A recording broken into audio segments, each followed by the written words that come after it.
Pharmacy থেকে এক ব্যবসায়ীর ক্ষতবিক্ষত মৃতদেহ উদ্ধার। শনিবার সকাল সকাল ঘটনায় ব্যাপক চাঞ্চল্যের সৃষ্টি হয়েছে মুর্শিদাবাদের রঘুনাথগঞ্জের সাইদাপুরে। পুলিশ সূত্রে জানা গিয়েছে, মৃত ব্যবসায়ীর নাম জয়কুমার নাথ সাহা, বয়স আনুমানিক 42 বছর। তার বাড়ি রঘুনাথগঞ্জের সাইদাপুর। ইতিমধ্যেই ফার্মেসির শাটার খুলে মৃতদেহ উদ্ধার করে ময়নাতদন্তে পাঠিয়েছে পুলিশ। এদিকে ফার্মেসির ভেতরে ক্ষতবিক্ষত মৃতদেহ উদ্ধার ঘিরে শোরগোল সৃষ্টি হয়েছে এলাকায়। কিভাবে ফার্মেসির ভেতরে মৃত্যু হয়েছে তা জানা না গেলেও 3 দিন থেকে নিজের স্ত্রীর সঙ্গে ঝামেলা ওই ব্যবসায়ী। ঝামেলা চলছিল বলেই পরিবার সূত্রে খবর। মা হাঁটতে এসে দেখে যে চেঁচামেচি হচ্ছে, তখন সঙ্গে সঙ্গে ফোন করে যে এরকম জয়দেব বাড়িতে চেঁচামেচি হচ্ছে।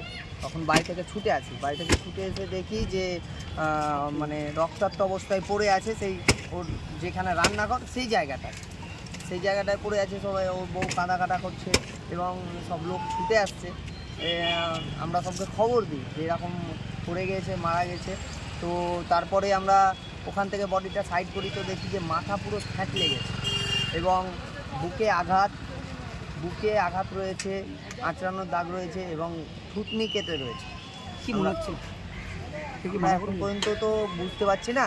আমরা যাই হোক নিয়ে আসা হয়েছে বডি, পোস্টমর্টম করুক। পোস্টমর্টম করলে আমরা সত্যান্তটা কী সেটা আমরা চাই সামনে আসুক। যেহেতু এইভাবে নির্মম একটা ঘটনা, দোকানে তালাও মারা ছিল না, দোকানে শাটার ফেলা আছে কিন্তু তালা মারা নেই দোকানে। মরেছে। আমার নাম অনুপম সাহা। ঘটনাটা কোথায় ঘটেছে?